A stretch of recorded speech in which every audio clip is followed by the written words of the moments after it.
Bonjour à tous, c'est Gilles, j'espère que vous passez une bonne journée. J'allais commencer à commenter sur ce qui se passe pour les tenants et les aboutissants, mais actuellement il y a des centaines, voire des milliers de gens qui commentent sur le fait que bon, on doit préserver notre lucidité, on doit rester, on doit se protéger, on doit protéger nos enfants, hein, parce que on veut pas de leur système de tracking, on veut pas de leur vaccin, on veut pas de leur 5G, et ça le monde entier commence à en être conscient, et donc leur plan va encore échouer, et donc par contre, bon, ça c'est vraiment des choses qui sont assez évidentes. Il y a toutes sortes de programmes subliminaux sur les télévisions. Évitez la télévision. Ou que dès que vous sentez quelque chose de négatif, éteignez ou même sur Internet, changez de fréquence, hein, changez de vidéo, parce qu'il y a toutes sortes de programmes subliminaux qui sont là en train d'attaquer, nous attaquer au niveau. L'agression est maximale. Hein, c'est vraiment des peurs qui sont forcées. Il va y avoir toutes ces choses sombres vont être exposées à la lumière. Ça va créer un choc énorme dans la société. C'est un peu comme si les égouts vont couler dans toutes les rues, hein, ça va sentir très mauvais. Et donc, mais bon, pour nous, ça va aller de toute manière. Faut savoir que bon, à chaque fois qu'on dort, on arrive à se recharger, hein, on se guérit, on se renforce, et pour accepter de revenir dans cette matrice on a décidé de servir la planète dans ce moment, parce que tout ça c'est pour expurger. Il y a des forces lumineuses qui attendent que tout ça soit, que toute la lumière soit disparue pour se manifester. Et il y a beaucoup de lumière supérieure aussi. Donc c'est important de rester calme, de rester en paix, de rester optimiste, de visualiser nos rêves, une vie positive pour nous-mêmes et pour le monde aussi. Savoir que bon, toute la vérité va ressortir, hein, et donc ça va être très important de pouvoir rester dans le bien, dans l'amour, la compassion, le pardon, parce que même les âmes sombres qui font des choses horribles, ils n'ont pas besoin d'être jugés, parce que la loi de cause à effet fait qu'on tôt ou tard, ici dans le monde, on a l'impression, il y en a qui peuvent pas vu, pas pris, mais dès qu'on doit faire face à nous-mêmes, dès qu'on a passé le portail de la fin de notre incarnation, il faut faire face à toute notre création et ressentir le bien et le mal qu'on a fait. Donc bon, il faut essayer de comprendre que c'est tous ces gens qui ont fait beaucoup de mal. Tout le monde peut être pardonné, mais il faut d'abord reconnaître son erreur et arrêter de refaire les mêmes choses. Et donc, parce que au plus on devient éclairé, au plus on voit toute cette corruption, au plus on voit toutes ces manipulations, hein. Alors qu'actuellement, il y a vraiment des activations de notre ADN qui nous font rappeler toutes ces connexions avec ces anciennes civilisations, enfin ces vieilles civilisations galactiques. On se souvient on a vécu sur Arcturus, on a vécu aux Pléiades, on a vécu sur Sirius, on a vécu dans de nombreux endroits de la galaxie, tous ces pouvoirs magiques reviennent. Je vais discuter un peu de physique aussi. Je voulais dire donc vraiment, c'est vraiment il faut rester conscient, hein, faut pas se laisser manipuler, faut abandonner tous ces systèmes de contrôle, hein. Après ça, il y a des gens qui sont responsables, vont faire face à leurs responsabilités, parce que bon, toute cette alliance noire, ce qu'on appelle le cabale sombre, les Illuminati, l'État profond, tout ça, ils sont en train de ils jouent leur dernière carte, hein, mais bon, c'est pas, on peut pas ils ont joué leur rôle, mais maintenant, bon, ils sont un petit peu, ils ont vraiment plus vraiment le choix, donc ils essayent ce qu'ils peuvent pour rester, pour maintenir leur pouvoir, mais la lumière, il y a trop de lumière sur Terre, quoi qu'il soit, de toute manière, on savait déjà que la lumière avait gagné depuis le début du millénaire. Alors au niveau de la société, qu'est-ce qu'on recherche? Il y a toutes sortes de sociétés. On vit dans une société qui est oligarcho-plutocratique, c'est-à-dire un système un peu aristotélicien, comme quoi oligarchique, qui est contrôlé par une toute petite minorité, et plutocratique, qui est géré par rapport au pouvoir, à l'argent. Mais Platon nous explique dans le livre de la République, il y a toutes sortes d'autres modèles qui peuvent exister, comme bon, il étudie la timocratie, la recherche de la gloire, l'oligarchie, la direction par un petit groupe, il étudie l'aristocratie, la démocratie, la république, étant que le plus sage d'entre nous dirige, qui est son plus haut modèle et qui, à mon avis, est un modèle, le modèle républicain, est vraiment une méritocratie que les sages dirigent, que les gens les plus sages, qui ont le plus de sagesse administrative. Parce que la démocratie, a priori, comme Socrate nous explique, a priori, ça semble être le modèle le plus élevé, mais une démocratie peut devenir n'importe quoi, peut devenir une tyrannie, qui est le pire des modèles.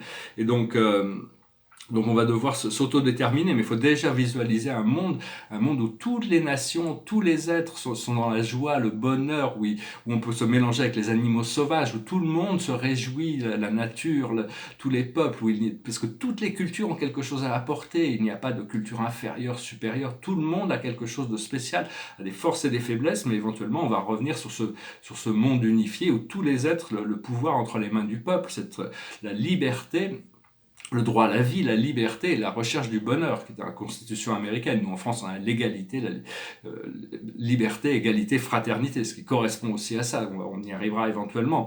Et donc, en 1789, on a quand même fait cette déclaration des droits de l'homme, que tous les hommes sont nés libres et égaux en droit. Et donc on veut garder ces libertés, de toute manière. Donc il faut refuser tous ces programmes qui cherchent à nous priver de notre liberté. On est assez grand pour se gérer, pour pouvoir gérer notre réalité, notre vie. Et donc... parce que bon, on se prépare vraiment pour un nouveau... Une fois que tout sera exposé et expurgé, on va pouvoir vraiment rentrer dans une nouvelle phase d'évolution qui sera une phase de paix, de joie, d'abondance, de liberté pour toute l'humanité. Mais on va s'apercevoir dans le prochain... on n'y est peut-être pas encore, mais on va bientôt s'apercevoir qu'on est en pleine apocalypse. L'apocalypse veut dire révélation. Et on se prépare pour ce jugement final qui va arriver. Il va y avoir une séparation des lignes temporelles, et donc il faut vraiment faire le choix de rester bien connecté à l'intérieur sur des valeurs qui sont les nôtres, les valeurs, pour moi, disons les valeurs platoniciennes ou chrétiennes, du vrai, du beau, du bien, du respect, de l'intégration, le respect de la vie, le respect des choses, et la majorité de l'humanité est dans cette mouvance. Donc voilà, je voulais venir vous saluer aujourd'hui. Par exemple, l'esprit me demande de parler de physique aussi. Alors la physique, qu'est-ce que c'est? A priori, quand on parle de physique, on parle de physique moléculaire. On parle du monde physique qui nous entoure, le monde matériel, comprendre les lois du monde matériel. Le problème, c'est que dans les théories contemporaines, on s'est aperçu que le monde de la physique matérielle, diffère de la physique quantique, les particules sous-atomiques, et diffère de la physique cosmique, de la physique de l'univers. Donc Einstein cherchait une théorie qui réunirait le tout, et donc je vais peut-être reprendre ce flambeau pour arriver à réconcilier toutes ces physiques, pour comprendre qu'il n'y a qu'un seul, que tout est un, et un est tout en réalité, et que tout fonctionne sous une seule loi. C'est juste qu'on n'a pas encore trouvé cette résolution. Pour ça, il va falloir peut-être expliquer la respiration cosmique, qui permet de comprendre que on est dans une phase comme nous respirons pour exister. La Terre respire, elle a des nuages, des nuages, le vent, les nuages, c'est sa respiration. Tout respire dans l'univers, et l'univers lui-même respire. On peut voir dans ce tableau, il y a un univers invisible au centre, et tout existe sur des formes concentriques qui deviennent de plus en plus vastes au fur et à mesure qu'on s'éloigne de ce centre éternel qu'on appelle l'univers central. Et donc, les super univers, les super galaxies se tournent autour de cet univers central. Et en essence, c'est savoir s'il a été révélé que ce cycle d'expiration et d'inspiration cosmique dure 2 milliards d'années.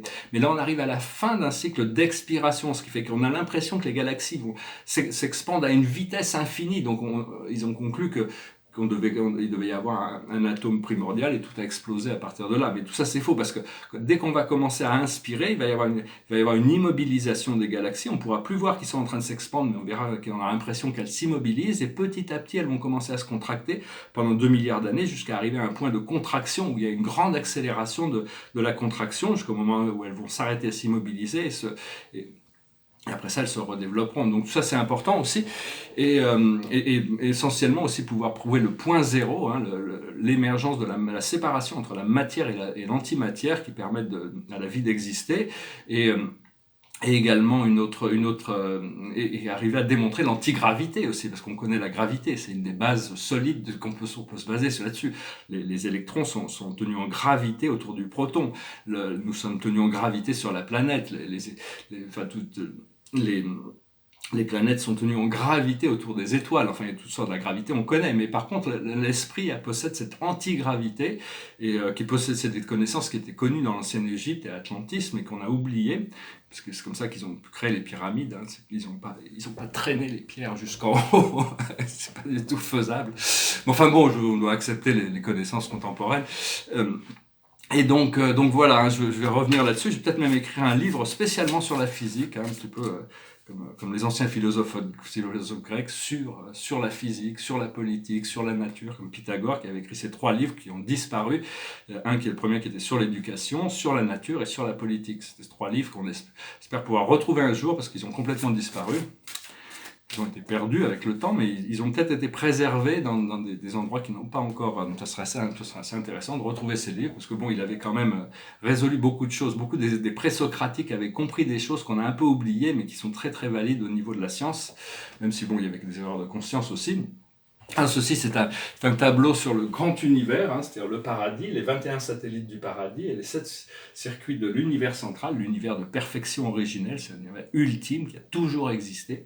Et à un moment donné, il y a eu cette expansion au-delà de l'univers central qu'on appelle le grand univers, les 7 super univers, c'est-à-dire tout le temps et l'espace. Hein, et au-delà de ça, il y a d'autres niveaux qui se révéleront plus tard, qu'on voit déjà avec nos télescopes, des nuages galactiques qui dépassent l'entendement de ce que l'on peut voir près de nous dans les petites galaxies, les grandes galaxies, mais dans des nuages cosmiques qui sont beaucoup plus vastes, et ça va continuer de s'expandre pendant l'éternité de toute manière.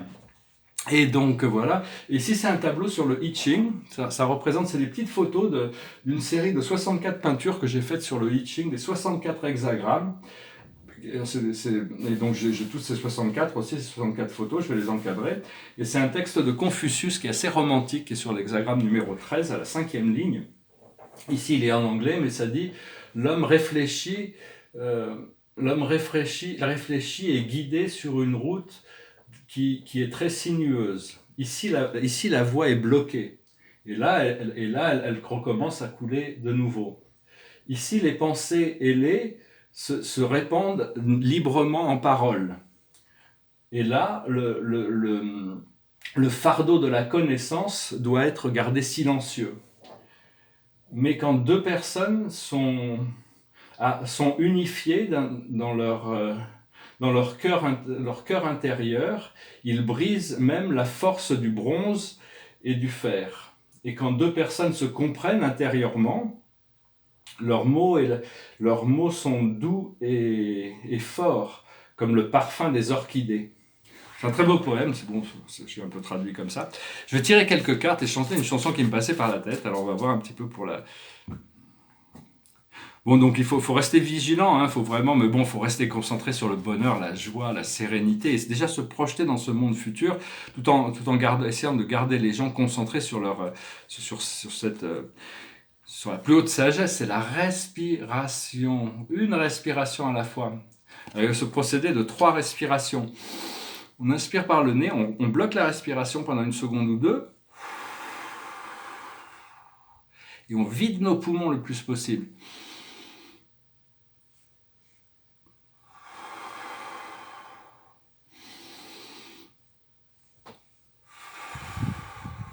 Bon, ça c'est tout simple, il y a la respiration infinie, le cycle de l'infini, c'est-à-dire qu'au niveau du nombril, on imagine un champ d'énergie qui nous entoure, qui forme une boucle, qui se réunit au niveau du nombril et qui passe en dessous de nos pieds, ou devant, et même devant nous, hein, qui part devant comme créer une boucle et qui crée une autre boucle derrière. C'est ces respirations. Il y a toutes sortes de formes de respiration, mais de devenir plus conscient de notre respiration et apprendre à vider nos poumons le plus possible. Donc cette respiration, ce souffle, comme je parlais de la respiration cosmique, sont essentielles, on va comprendre ça. Hein. C'est des choses que l'esprit me dit qu'il y a il peut y avoir de la valeur à expliquer toutes ces choses, à développer ces théories, quitte à trouver des moyens de démontrer ces choses après. Ce que l'on doit comprendre, c'est tic-tac. C'est le moment éternel où on peut se séparer du temps, se séparer de l'espace, se séparer de toutes les formes, pour rentrer dans ce non-temps, cette réalité éternelle de l'âme, de la 5e dimension. Ce que l'on doit faire, c'est le vent de changement. On doit savoir que bon, le vent va changer. On ne sait pas dans quelle direction le vent va changer, mais on sait que le vent, c'est le souffle de la Terre. Hein, c'est le souffle de la Terre et le vent se prépare à changer. Donc, il faut avoir confiance que le vent va changer pour créer cette séparation de lignes temporelles où on va pouvoir se rentrer dans cette dimension de paradisiaque, disons, qui va de grâce, de joie. Et l'aboutissant, ça correspond un peu à ce que je pensais pour la journée, c'est pas pour vous. C'est-à-dire toutes les choses qui nous sont pas données ne sont pas pour nous. On doit savoir ce qui nous est autorisé et ce qui ne l'est pas, ce qui est bien pour nous et ce qui ne l'est pas, ce qui est nécessaire de faire et ce qui n'est pas nécessaire de faire, ce qui est nécessaire de dire et ce qui n'est pas nécessaire de dire. Ça arrive à développer plus de discernement sur les choses. Voilà, donc j'espère que ce message aura résonné avec vous. Et accepter que les choses qui nous sont déniées dans le présent sont en réalité des protections divines qui nous permettront de recevoir exactement ce que l'on a besoin quand on en a besoin. Donc voilà, je vais chanter une chanson, c'est une chanson révolutionnaire, elle me passait par la tête, j'avais envie de la chanter, bon, c'est juste l'introduction, c'est le début, c'était l'hymne français à l'époque napoléonienne, ça s'appelle le chant de la victoire, it goes like this. La victoire en chantant nous ouvre la barrière, la liberté guide nos pas. Et du nord au midi, la trompette guerrière a sonné l'heure des combats.